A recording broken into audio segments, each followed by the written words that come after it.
Hi there, painting and decorating is definitely one of the most DIY-friendly jobs you can take on. Unlike electrical or plumbing work, mistakes here won't cost you thousands to fix, and they certainly won't put anyone at risk. That said, achieving a truly professional-looking finish does require a few essential steps. In this video, we'll walk through those basics together so you can approach your project with confidence. So grab your brushes, get comfortable, and let's start painting. The first thing we need to do is scan the room for any imperfections. Check where the ceiling meets the walls and where the walls meet the woodwork. Over time, layers of old paint can start to build up, bubble, or peel. When this happens, it becomes much harder to cut in cleanly with a paintbrush and get that sharp transition between colors. If you spot any areas like this, just as I have here, we need to remove the loose paint. You can use a utility knife or the corner of a scraper to cut it out. Once the damaged section is cleared, apply a bead of decorator's cork, smooth it off with your finger, and leave it to dry. When it's set, you'll be left with a smooth, even surface that makes cutting in easier and helps you achieve those crisp, defined paint edges. Next, take a moment to scan the room again for any stains, things like ink marks, dye spots, or patches of mold. To make sure these don't bleed through your fresh paint, you'll need to apply a stain block first. You can use an oil-based undercoat, an acrylic primer, or a purpose-made stain blocker like the one I'm using here. Once it's dry, it will seal the stain and stop it from leaching into your new finish. Now that all the boring prep work is out of the way, it's finally time to get some paint on the ceiling. We'll start with a brush and work around all the areas the roller can't reach. That includes the coving and the edges where the coving meets both the wall and the ceiling. To make things a little easier and safer, I'm switching off the power and removing the cover from the ceiling rose. When cutting in around the ceiling, bring the paint down onto the wall by about an inch. This gives us a clean edge to blend into later when we move on to the walls.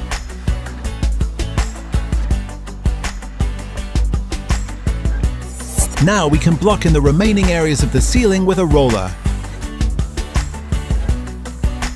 When you're working with fresh plaster or any areas that have been filled, it's essential to seal those spots before applying your main paint.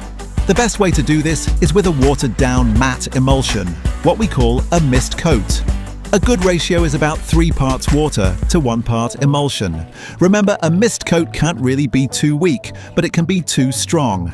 If these areas aren't sealed properly, your top coat won't bond as it should, and you may end up with bubbling or peeling just weeks or months down the line.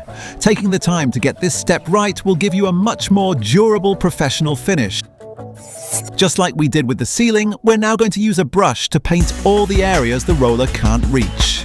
This is the first stage that really calls for a steady hand, cutting in neatly along our freshly painted ceiling line. A good quality brush, around 1.5 to 2 inches, will make this much easier and give you a cleaner finish. While the power is still switched off, I'm also loosening the faceplates on any sockets and light switches. This gives us better access and helps create a sharper cut-in line.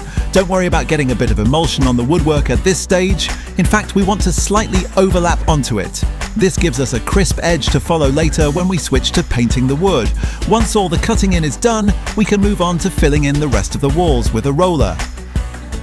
It's worth remembering that you may need 2 or even 3 coats of paint, depending on the quality of the paint you're using and the surface you're covering. Now let's move on to the woodwork. This is the second point in the project where you'll need a steady hand as we carefully cut in against our freshly painted walls. To make things a little easier, I'm going to peel the carpet back, 1 wall at a time. Because I'm using a quick-drying, water-based paint, the woodwork will be touch dry within minutes. That means I can put the carpet back almost straight away and move on to the next section without delay. A good brush can make a world of difference to the finish of your project. You don't need to buy top-of-the-range tools, but choosing a decent mid-priced brush, like the one I'm using here with tapered imitation bristles, will give you far better control and a smoother result. When it comes to choosing your emulsion, your color choice may limit which brand you use. From experience, the very cheapest paints are usually a false economy. They often need multiple extra coats. They're too watery for clean cutting in, and they tend to leave a messy finish. For woodwork, many decorators still love the ultra-smooth, glass-like finish of traditional oil-based paints. They do have drawbacks though. Long drying times, typically 12 to 16 hours between coats, plus the need for 2 or 3 coats, and they're prone to yellowing in sunlight. Modern water-based paints haven't completely matched that glossy oil finish yet, but they come with some big advantages. They dry quickly, they don't yellow over time, and they're generally much more DIY friendly. This one is my go-to woodwork paint. It is a premium option at around £45 for 2.5 litres, but it doesn't need a separate primer or undercoat and can cover bare timber beautifully in just 2 coats. I love it so much, it's the only one I use. Now that you've learned these essential decorating steps, you're fully equipped to create a beautiful, professional-looking finish you can truly be proud of. If you'd like more DIY tips and tricks, don't forget to like and subscribe. It's completely free for you, but it makes a big difference in supporting the channel and helping it grow. Thanks so much for watching, and I'll see you in the next one.